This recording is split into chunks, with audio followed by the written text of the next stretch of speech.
important that adults explain death and grief to children.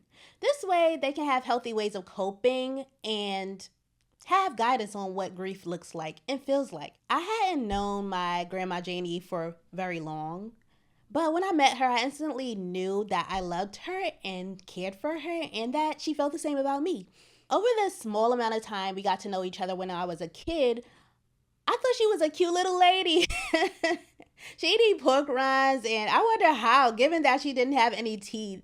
I just remember wondering, like, is she chewing pork rinds like the cracklins, the hard kind, with gums?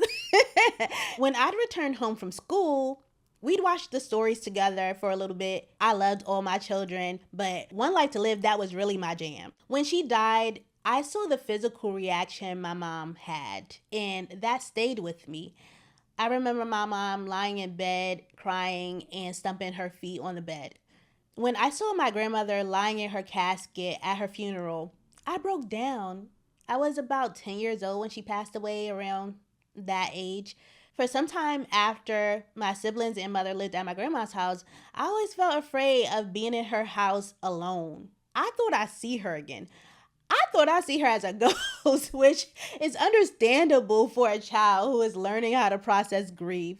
But this is why parents and adults, you need to talk to your children about grief and loss and what to expect when someone they love passes away.